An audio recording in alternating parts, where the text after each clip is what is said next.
I'm Jared Bowen. Coming up on Open Studio 6, the royally clever musical about the 6 wives of Henry VIII comes to Boston. You must agree that, baby, in all the time I've been by your side, I never lost control, no matter how many times I knew you lied. Had my golden rule, gotta keep my cool, yeah. Plus, pioneering photographer Rosamond Purcell's first retrospective brings her 50-year career into focus. Taking a photograph can constitute a page in a permanent book of memories. That is, I can look at a photograph and remember the circumstances or things surrounding it. Then what do you get when you mix hip-hop, Tchaikovsky, and Duke Ellington? It's the Urban Nutcracker. All that plus our roundup of what to see in arts this week. It's all now on Open Studio.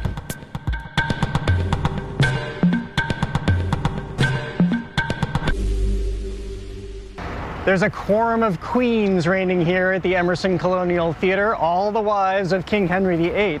And given that his was a beastly court of beheadings, these queens have a lot to say in the hit musical 6. I spoke with 2 of them, Kaylin Wilcoxon, who plays Catherine of Aragon, and Storm Lever, who's Anne Boleyn. Listen up, let me tell you a story. Thank you both for joining us today. We appreciate it. Of course. Thank you for having us. So Kayla, let me start with you. How do you describe the show? Oh man, I would describe this show as a pop musical that is telling the stories of Henry VIII's 6 wives from their point of view. So you're not getting any male perspective from this. It is all from the female perspective, and it is kind of outrageously hilarious in so many different ways. I'm hoping that everyone walks out of the theater with a different mindset than what they came in, and give people a different, I don't know, perspective on different things in life. Well, let's start with a little history, quick history lesson. Yes. Who remind people Anne Boleyn as you see her? If you've never heard of Anne Boleyn, she was one that is noted to have changed the history of England. The church changed after her. She was the first beheaded queen. She was a troublemaker back in her day and stirred up a lot throughout history. And in our story, they kind of shift that narrative where she still stirs the pot a little bit. Sorry, not sorry about what I said. I'm just gonna have some fun. Don't worry, don't lose your head. I didn't mean to hurt anyone.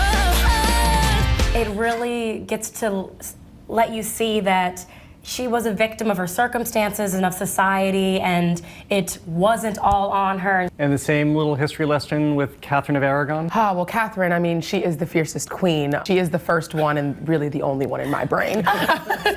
Baby, in all the time I've been by your side, I never lost control, no matter how many times I knew you lied. Had my golden rule, gotta keep my cool, yeah. Baby. There wouldn't be actually any other queens if Catherine would have just had a son, and because she didn't, actually that's the only reason the other queens came. And she was married to him for 24 years, and she was a Spanish warrior, so she came over, and she's probably one of the strongest and most powerful women that he encountered, because she challenged him, and she did not let him run all over her. So how does this work then? We've always, I think through history, understood these queens in the context of their husband. So he is always the framing. Does this completely upend that? There is no Henry in our story, so often you look at different texts that are written about these queens, different articles that have come out, different documentaries that are made, and oftentimes it's through the perspective of a man. Yeah. And you get that male lens, you get that male perspective, and this is our team, our choreographer, the band, the voices telling the story are all by female presenting people. I think that just changes the narrative of the story. I think it changes the ownership of the story that we haven't often gotten that perspective on, and it just is a beautiful retelling that, Truly. yeah, just it's a different kind of ownership. To discuss, no, 'cause I don't need your love, no. What's the significance of that, of having a primarily female identifying team driving everything? I feel like it held the room to such a higher standard. The room was healthy in a way that I don't think that a lot of rooms in this industry, when you go into rehearsal spaces and things, like sometimes the space can be very unhealthy or very unwavering or just a lot of tension because of the different people that are in the room. But something about this room when we walked in, it was just completely healthy. It was all open, and everyone was just very kind to each other. It was another, I don't know, it was giving female vibes. I think there's also a great layer that also is in this show. The show talks about the competitive nature that women often have, that we pin throughout history, throughout society. We pin women against each other because there's cat fights. That there can only be one, and this room, this story really shows us that doesn't have to be the case. Well, let's talk about the singing. How, again, upending preconceptions, how does English history live in pop music? I mean, the lyrics are... They're genius. They did an incredible job. It's funny because it's historical, but it's cheeky. It's using modern references to talk about, give you historical content and context. Cause I didn't look like my profile picture. To that I don't agree.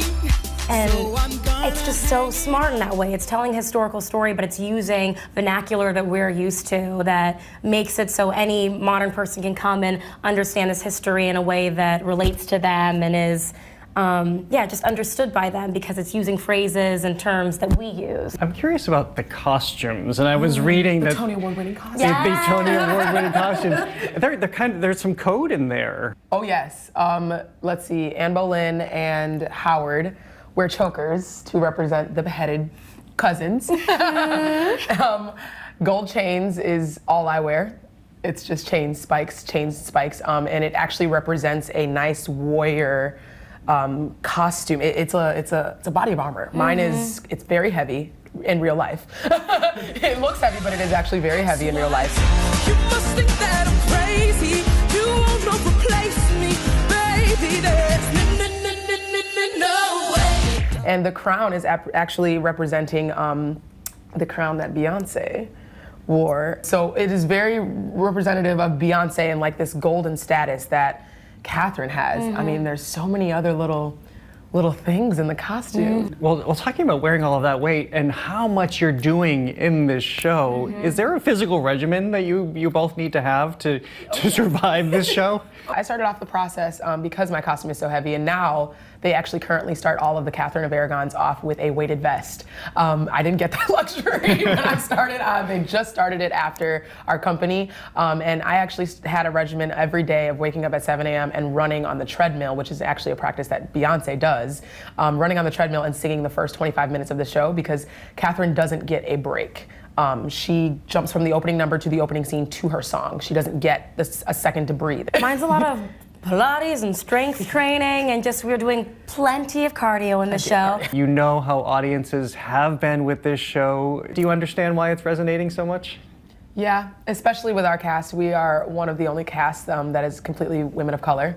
And so it's a bit more, it gives me a bit more joy and a bit more oomph underneath my performance because I get to look out into that audience and see not only every little girl, but every little person in this queendom that makes up the queendom. All of the fans, they get to see themselves represented in every single shape, color, form in this show, and in our cast specifically. My heart just explodes with just joy. And then the little girls at the stage door, it makes it all worth it at the end of the day. The show really preaches, again, your cis shining does not dim your light. You do not need to compare yourself. You do not need to make you feel small in the show. I actually have a quote in my bio that's in the playbill that says, if the sun does not ask permission to shine, then why should you? And I very much so live by that because I don't ask permission to shine. I don't expect anyone else to ask permission to shine. Like, it's just what you should do when you wake up in the morning. Like, it's a proverb to live by. I love that. Well, you both filled this room. This was so exciting and fun. Thank you so much, and congratulations on the show. Thank you.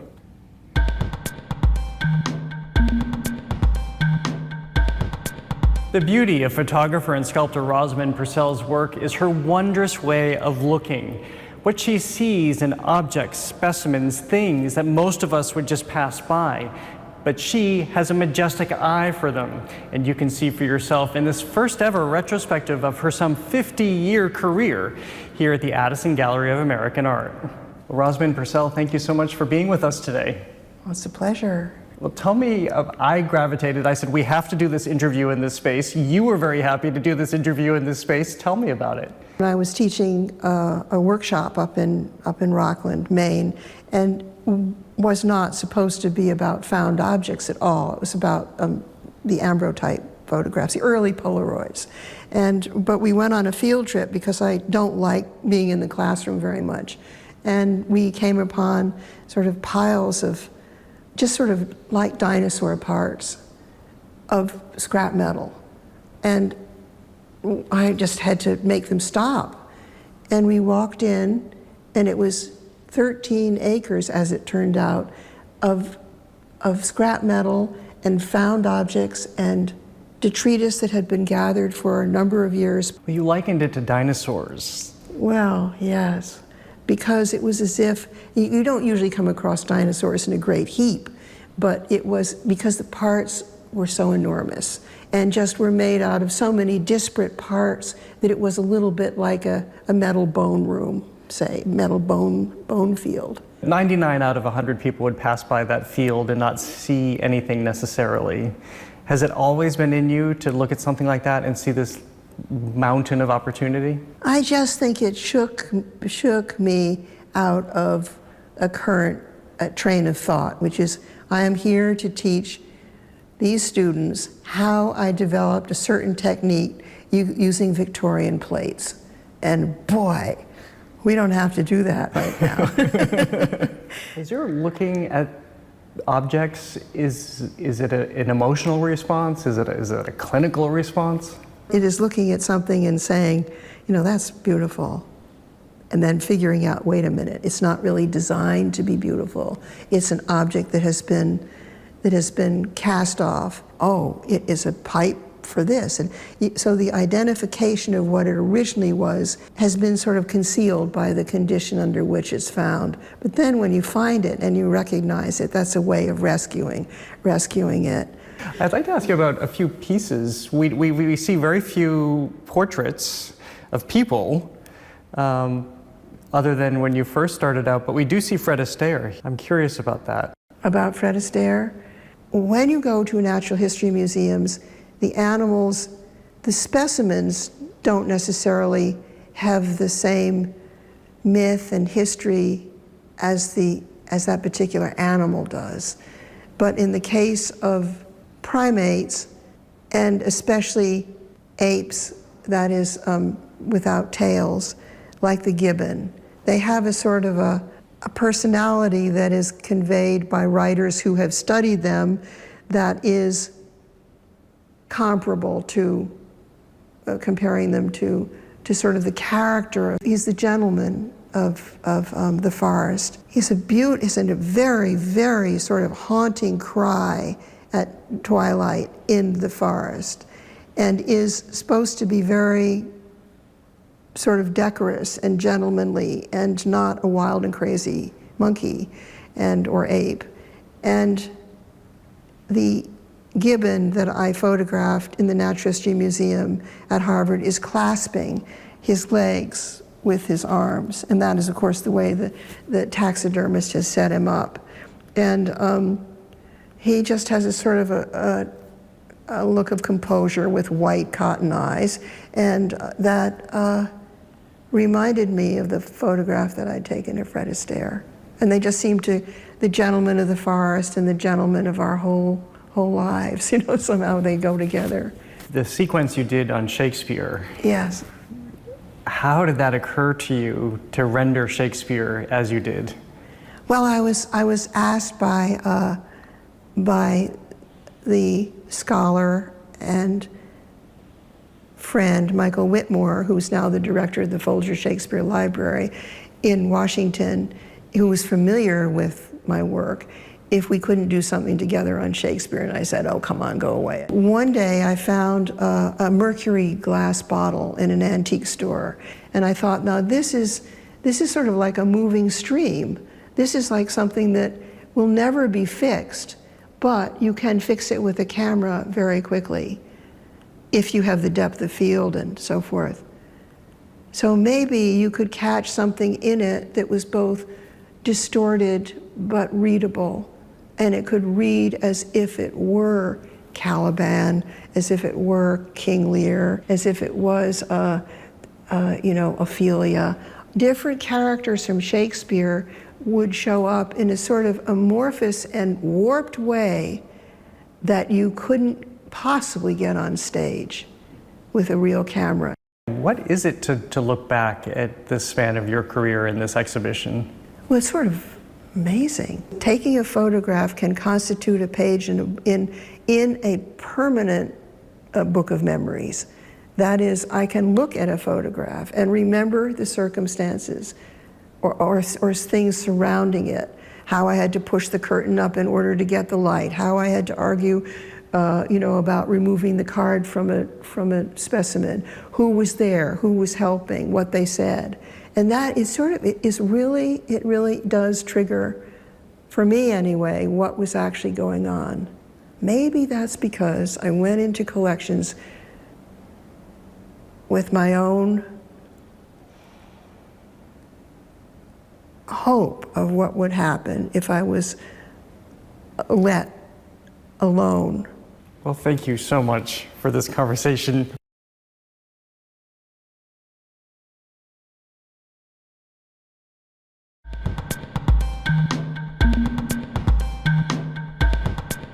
Next, in 2001, one-time professional dancer Anthony Williams envisioned a different kind of nutcracker for Boston. More than a choreographer, Williams is an alchemist. By mixing hip-hop, downtown streetscapes, and Duke Ellington with Tchaikovsky's classic music, he created the Urban Nutcracker. The show is about to open at the Boch Center Shubert Theatre, but we have a preview from the PBS special, Anthony Williams' Urban Nutcracker.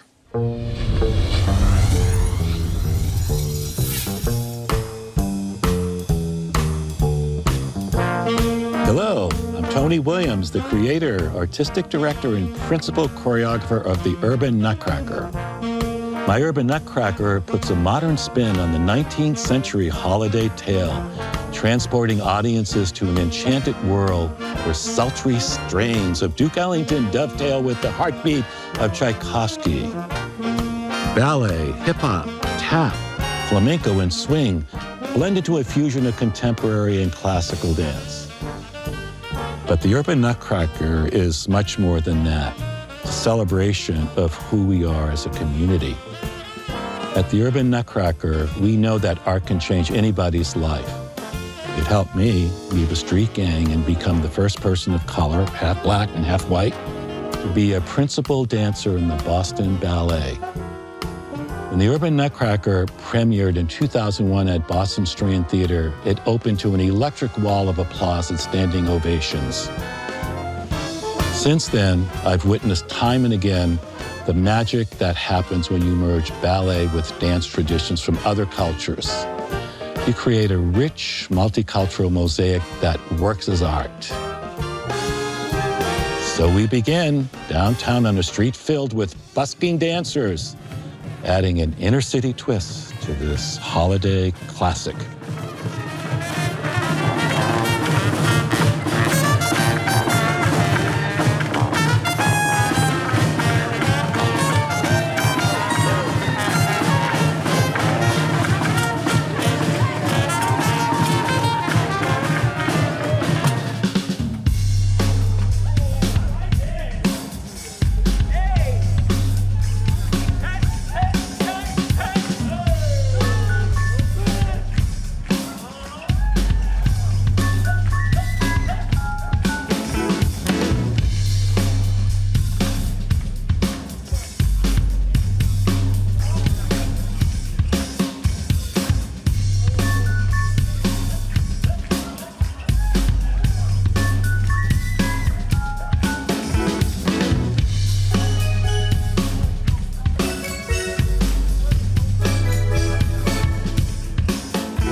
It's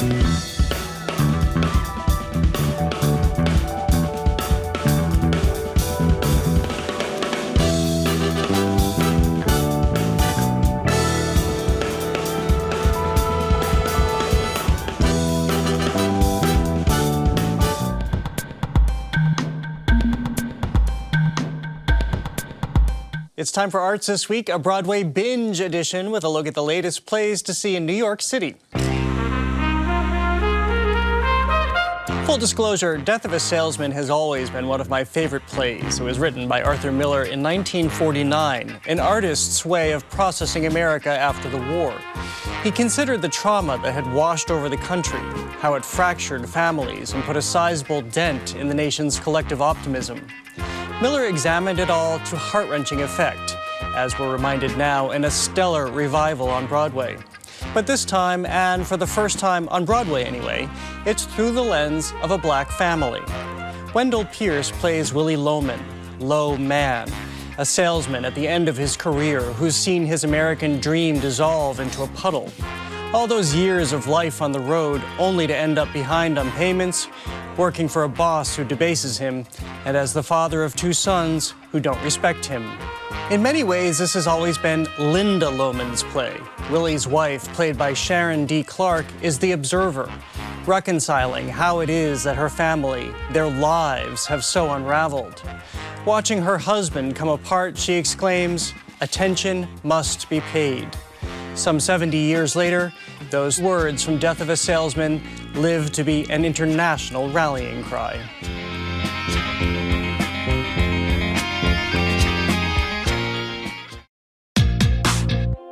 Romeo? What Romeo?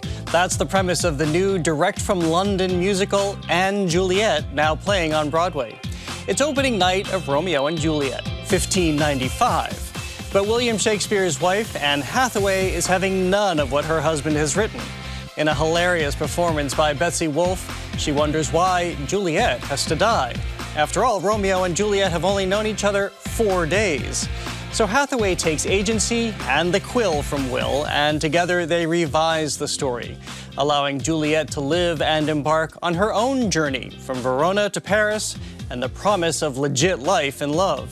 And Juliet is the work of David West Reed, a leading writer of Schitt's Creek, and Max Martin, billed as one of the most successful songwriters of all time. So here, Shakespeare's sonnets are swapped for lyrics we've heard from Britney Spears, Katy Perry, the Backstreet Boys, and more. It works. It's very clever and often hilarious. It could have been sharper and deeper, especially to give our revived Juliet some nuance, but I also appreciated the show's echoes of the real Shakespeare, of zany comedic subplots and frivolity. For it all, & Juliet is a great time.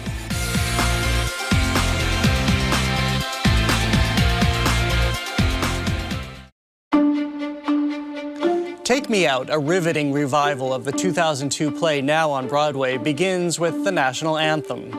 It signals the start of America's favorite pastime, that it's a fresh day, a new game, a place where every player is on common ground, or turf. But in his comedy drama Take Me Out, playwright Richard Greenberg dismantles baseball through the story of Darren Lemming. Played by Jesse Williams, he's a star, a biracial player extraordinary on the field who keeps his personal life under wraps off it. It all works for him as he glides through life. It works for the baseball fans who like their heroes uncomplicated. But then comes the quote-unquote mess when Darren comes out.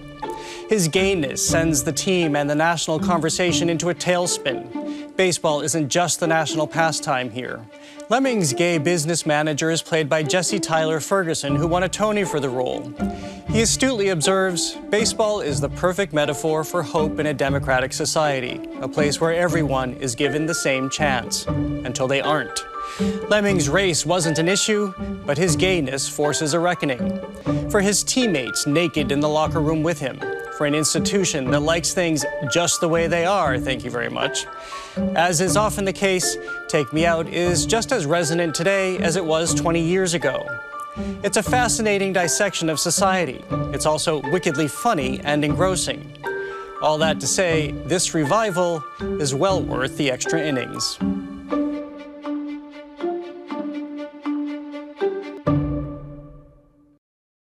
And here's what I'm looking forward to next week. The Mystic Seaport Museum in Connecticut ferries us off to Venice for a dazzling look at Sargent, Whistler, and Venetian glass in a show organized by the Smithsonian.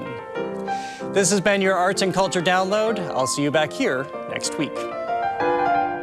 As always, you can visit us online at gbh.org/openstudio, and you can see us first on youtube.com/gbhnews.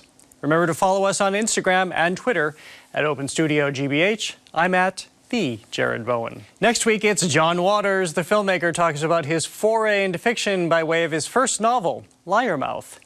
Until then, I'm Jared Bowen. Thanks for joining us.